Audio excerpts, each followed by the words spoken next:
Welcome to the best guide on YouTube for how to train for an Olympic distance triathlon like a professional triathlete.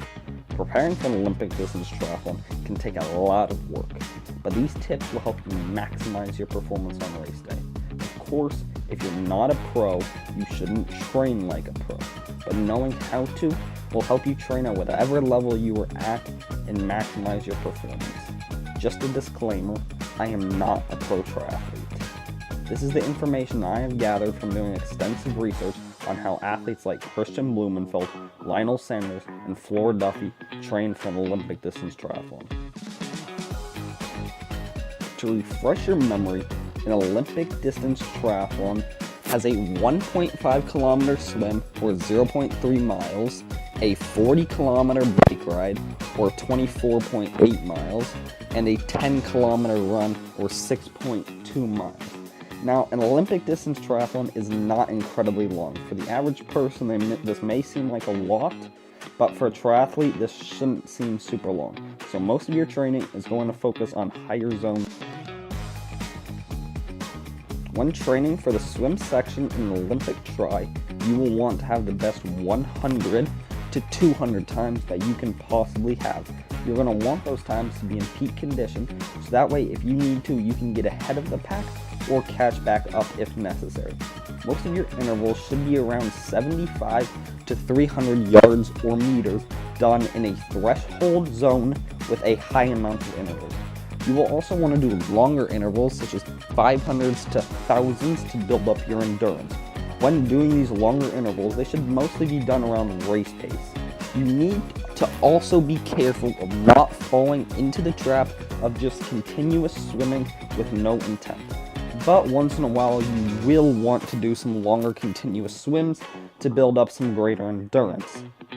You also need to incorporate drills into your swim training to ensure that you have proper technique.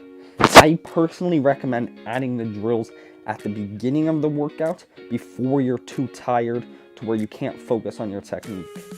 An example swim workout when you're training for an Olympic tri could be 50 at zone 5 to 4, followed by a 300 at threshold, followed by a 100 at zone 1 to 2. Repeat this around 5 times depending on your level, and don't forget a warm up and a cool down. When training for the bike section in an Olympic tri, you will want to have most of your intervals be medium to long length.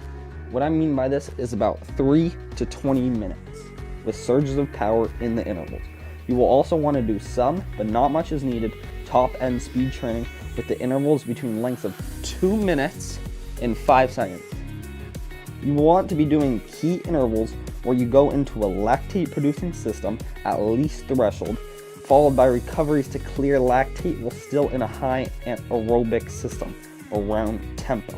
In these top-end speed intervals, you'll want to have decently long recoveries so you can perform your best during the interval.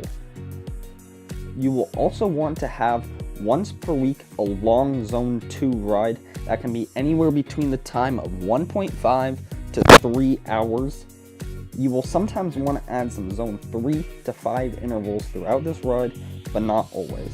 You'll want to be riding 4 to 6 days per week, and 1 to 3 of those rides, depending on how many rides per week you're doing, should be a workout where you have intervals of at least zone 3, and the rest should be at zone 2.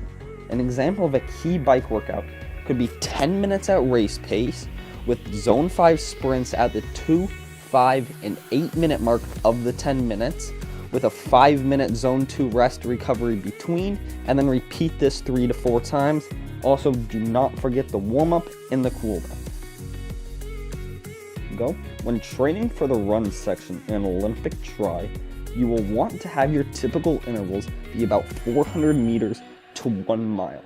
You will also sometimes, maybe 2 times throughout your prep for the triathlon, do a workout that consists of 2 times 5 kilometers at race pace. Some running drills should also be done throughout your prep, but I think that should be more left towards off-season training rather than on-season. You should also be having a long run once per week that can range from the times of 1.25 to 2 hours. Through your prep, you should be running 3 to 6 times per week, and 1 to 3 of those runs, depending on your volume, should be done in at least zone 3 intervals. Brick workouts should also be done 1 to 2 times per week when training for an Olympic distance triathlon. The most common and important order of a brick is a bike ride followed by a run, but it is also important to get some swim to bike workouts so you have an idea of how it feels when you get out of the water and onto your bike. It is necessary to do 1 to 2 brick workouts per week to compete at any level. Double threshold days should also be done somewhere. When you decide to incorporate these into your training, you should do 2 to 3 days of double threshold training. Double threshold days can be 2 of the same discipline, but in triathlon training are normally done as 2 different disciplines. So you might have one of the threshold workouts be a run and the other one be a bike ride. During a double threshold day, those 2 workouts are your only workouts for the day, nothing else. The threshold workouts should be done at a volume slightly less than your normal 1 a day threshold workout, so your performance won't be limited for the second workout.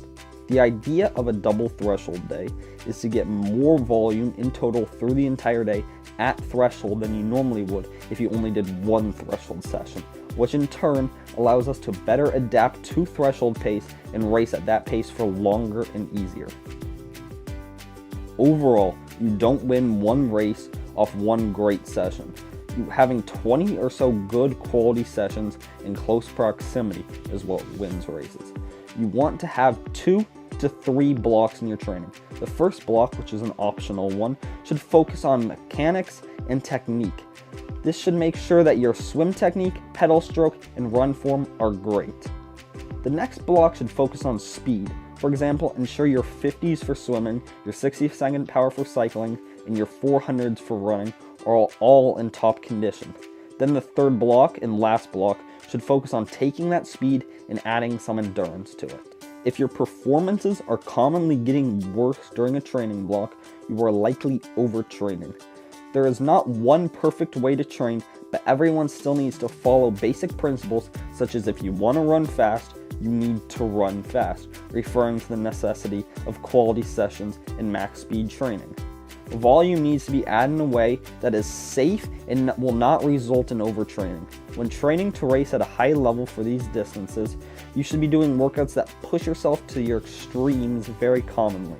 Pushing yourself needs to be done to simulate the rigors of race day. Thank you so much for watching this video. I hope you found it informative. If you enjoyed it, please give us a like. If you need extra help with establishing your training zones, we have a blog at www.optimalteam.com for that topic. Thanks so much for watching.